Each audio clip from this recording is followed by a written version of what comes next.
MLC cabinet హోదా ఏంటి కదా, క్యాబినెట్ హోదా అంటే క్యాబినెట్ కాదని తెలుసుకోవచ్చు మనం ఇప్పుడు. అవును అంటే నిజంగా ఇది ఒక ఆశ్చర్యకరమైంది. పవన్ కళ్యాణ్ గురించి సెట్ ఆఫ్ టాపిక్స్ ఉన్నాయి.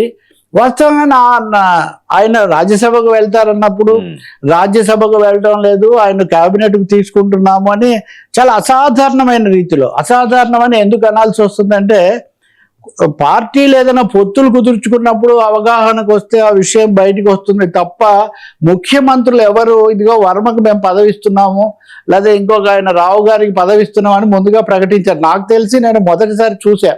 ఈసారి మంత్రివర్గ విస్తరణలో నాగబాబుకు మంత్రి పదవి ఇవ్వాలని రాజ్యసభ వాళ్ళు సర్దుకున్నారు ఈ పద్ధతిలో చంద్రబాబు. కానీ అది ఇంతవరకు జరగకపోగా ఓ దశలో పవన్ కళ్యాణ్ నేనే వద్దన్నాను, ఎందుకంటే కొద్ది రోజులు ఆయనకి ఇంకా అనుభవం రావాలి కాబట్టి నేను వద్దనన్న పద్ధతిలో పవన్ కళ్యాణ్ చెప్పారు.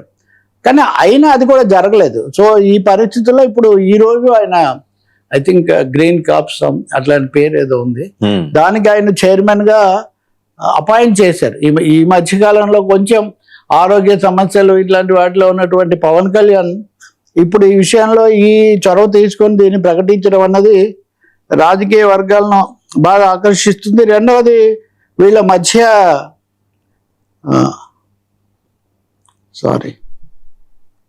గ్రీన్ యాక్షన్, దాని పేరు గ్రీన్ యాక్షన్ కమిటీ అనుకో, గ్రీన్ కార్యవహన కమిటీ అనేది రాసి ఏంటి సార్ అది, అంటే అందులో ఏముంటుంది సార్? అనేక విధాలుగా ఉంటాయి కదా, పదవులు అనండి, లేకపోతే పునరావాసాలు అనండి, లేకపోతే వాగ్దానాలు నిలబెట్టుకోవడం అనండి, తర్వాత దానికి సంబంధించిన విధి నిర్వహణలు ఇవన్నీ అన్న నియమ నిబంధనలన్నీ చేస్తారేమో. ఈ చైర్మన్లుగా పెట్టి చాలా వాటికి పెద్ద నిర్దిష్టమైన అధికారాలు నిధులు కూడా చాలాసార్లు ఉండవు. గౌరవంగా నియమించే ఉంటే కొన్ని సలహాపూర్వకమైన ఉంటాయి. ఇప్పుడు గత ప్రభుత్వంలో చాలా మంది సలహాదారులు ఉన్నారు, ఉదాహరణకు వాళ్ళకి ఏం పెద్దగా లేదని అనేవాళ్ళు కదా. ఇక్కడ ఒకటే, ఆయన బహుశా మంత్రి తొందరలో అయ్యే ఛాన్స్ లేదనేది దీన్ని బట్టి తెలుస్తుంది.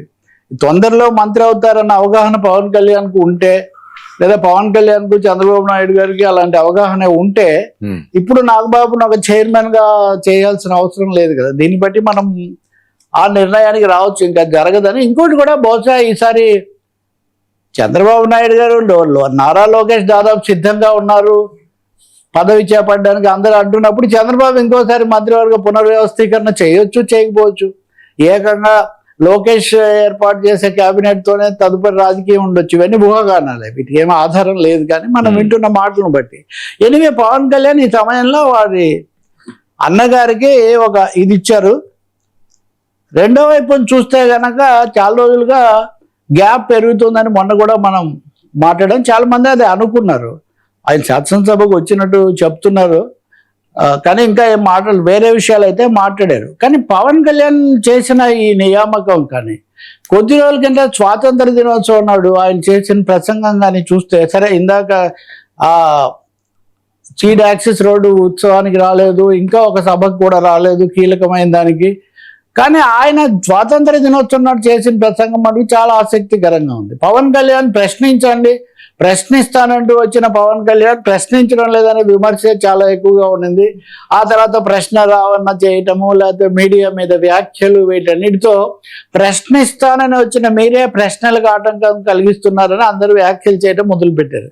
కానీ మొన్న స్వాతంత్ర దినోత్సవ ప్రసంగంలో పవన్ కళ్యాణ్ మళ్ళీ ప్రశ్నించండి, ప్రశ్నలు అడగండి, తప్పు లేదు, అలాగే మీరు సమస్యలు ఉంటే వాటి మీద నిరసన తెలపండి, వాటిని దృష్టికి తీసుకురండి, కాకపోతే విధ్వంసానికి పాల్పడకండి.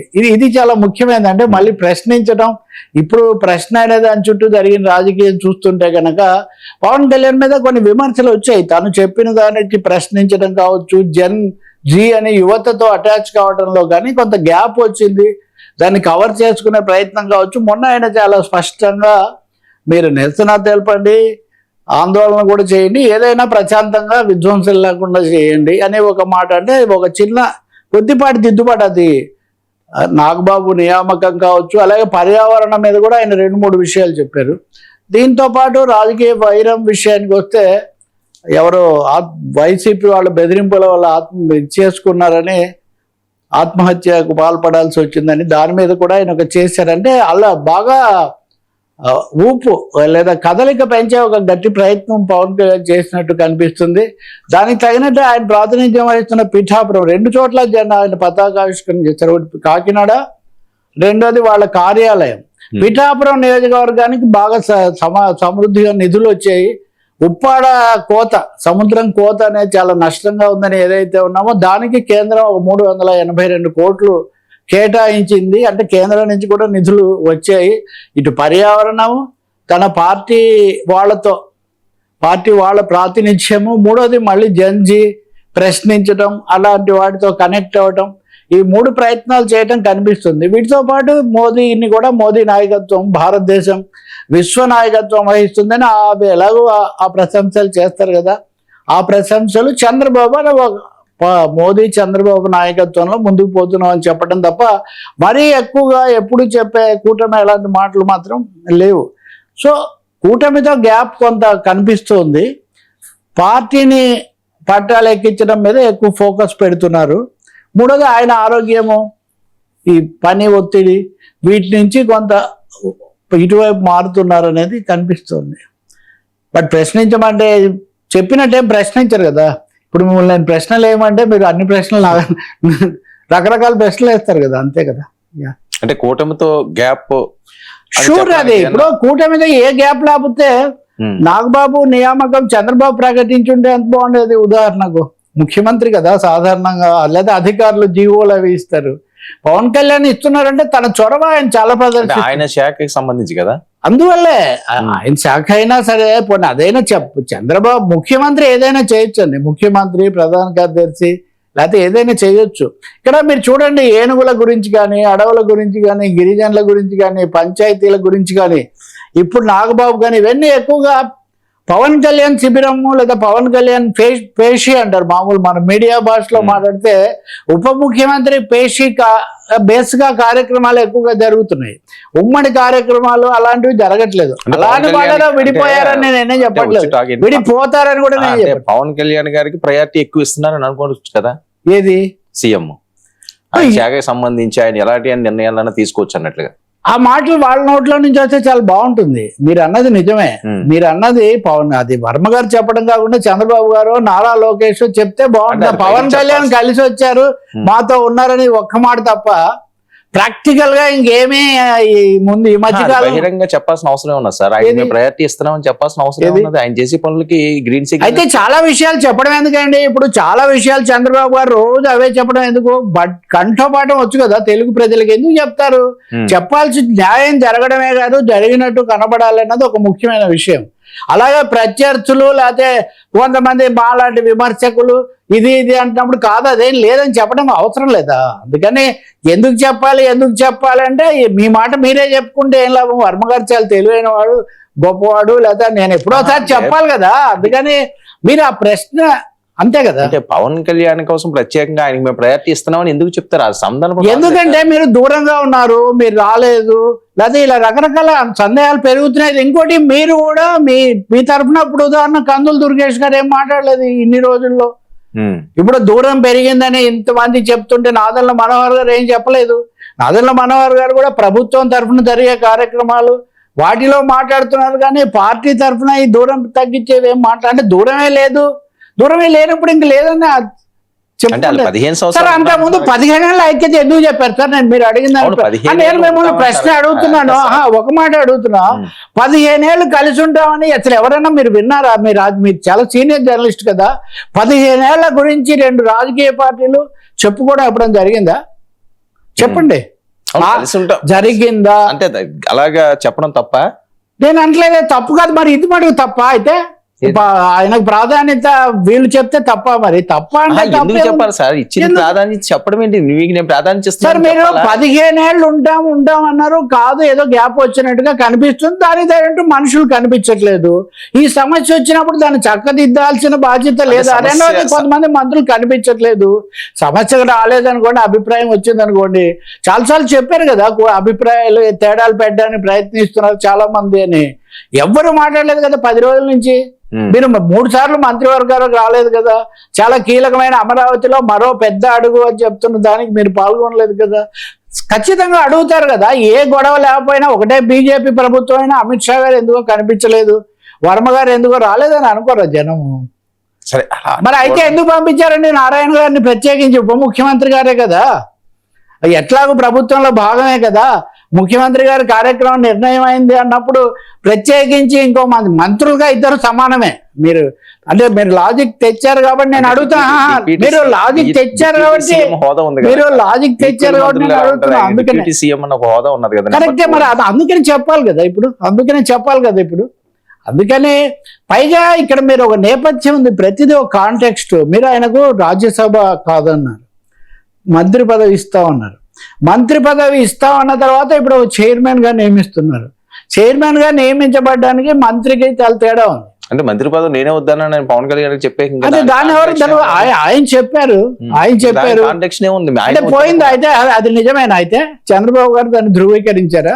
కాదండి, మరి ఆయనే చెప్పారు కదా. పవన్ కళ్యాణ్ గారు చెప్పిన తర్వాత చంద్రబాబు గారు ధృవీకరించడం ఏముంది? ఆయన కూడా ధృవీకరించాలి. చెప్పిన తర్వాత నేనే వద్దన్నాను అని ఈయన అన్న తర్వాత ఇంక చంద్రబాబు నాయుడు గారు చెప్పడానికి ఇప్పుడు అక్కడ వచ్చిన విమర్శలు అది కూడా ఒకటి కదా. అది జరగలేదు కాబట్టి పవన్ కళ్యాణ్ గారు సర్దుబాటు ధోరణితో ఐక్యంగా ఉండడానికి చాలా విషయాల్లో పవన్ కళ్యాణ్ కొంచెం సర్దుబాటు ధోరణితో చేస్తున్నారు. లేకపోతే అవతల వాళ్ళు చెప్పే ప్రకారం లోబడి ఉన్నాడు కాబట్టి చేస్తున్నారు అని. నేను ఇప్పుడు కూడా చెప్పా కదా, వాళ్ళు విడిపోవడాలు ఇట్లాంటి సమస్య ఏమీ ఉండదని. వీటిని చిన్న చిన్న ఏమంటారు, పిన్ ప్రిక్స్ అంటారు, ఇరిటెంట్స్ అంటారు, గ్యాప్స్ అంటారు. గ్యాప్ అనే పదం కూడా మీరు ఒప్పుకోలేదు, చాలా కష్టం. గ్యాప్ స్పష్టంగా కనిపిస్తుంది అక్కడ. మీరు ఒక వాళ్ళు అంటే వాళ్ళిద్దరు కలిసి అన్నారు కదా. 3 సార్లు మీరు మంత్రిమండలి సమావేశాలకు రాలేదు. మంత్రిమండలి సమావేశం జరుగుతుంటే మీరు పర్యావరణ సమీక్ష చేస్తున్నారు. మంత్రివర్గం కంటే పర్యావరణ సమీక్ష ఎలా ముఖ్యమవుతుంది? మీరు లేరనుకోండి, రెస్ట్ తీసుకోలేదు, ఆమె రెస్ట్లో ఉన్నారు, విదేశాల్లో ఉన్నారు అనుకోండి, ఏ సమస్య లేదు. కాబట్టి ఇక్కడ జరుగుతున్న దాన్ని బట్టి ఎవరైనా మాట్లాడుతున్నారు కానీ కనిపెట్టట్లేదు కదా ఎవరిక్కడ. ఇంకొకటి, ఇప్పుడు కూడా మీరు ఏం చెప్తున్నారు, ఏం సమస్యలే లేవు, కూటమి ఎంత అద్భుతంగా ఉందని మీరు ఏం చెప్పట్లేదు. ప్రశ్నించండి, సమస్యలు ఉంటే నిరసన తెలపండి, కానీ ప్రశాంతంగా తెలపండి, విధ్వంసానికి పాల్పడకండి అని చెప్తున్నారు అంతే. అది అధికారంలో ఉన్న వాళ్ళు వెల్కమ్ చేసినట్టే కదా సార్. సమస్యల గురించి మీరు ప్రశ్నించండి, దాన్ని నేను స్వాగతిస్తున్నానండి. దాన్ని స్వాగతిస్తున్నాను కదా. అంటే ఉన్నాయనే కదా. ఏమి మరి మీరు వేరే వాళ్ళ ప్రసంగంలో చూపించండి నాకు. చంద్రబాబు గారి ప్రసంగంలో ఎక్కడన్నా ఈ మాటలు చెప్పారేమో చూడండి కొంచెం, లేదా లోకేష్ గారు ఎక్కడన్నా చెప్పారేమో చూడండి. ప్రశ్నించండి, నిరసన తెలపండి అని చెప్పారేమో.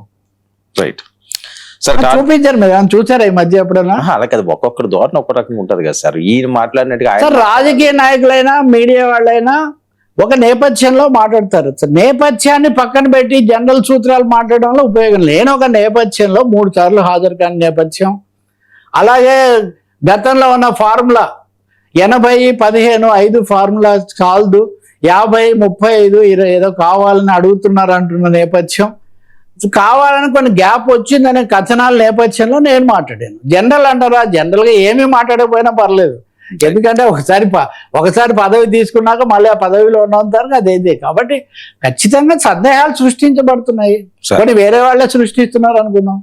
ప్రజల సమస్యల మీద ఇప్పుడు అమరావతి గురించి మనం ఇప్పుడు శ్రావణ్ కుమార్ గారు మాట్లాడారు. ఒకప్పుడు పవన్ కళ్యాణ్ గారు తను వెళ్ళి పెనుమాకలో తను ముందు సమావేశం చేసి బలవంతంగా భూములు తీసుకోవద్దని అలాంటివి చెప్పారు ఆయన. ఇది అప్పుడు కూడా కూటమిలో ఉన్నారు ఆయన.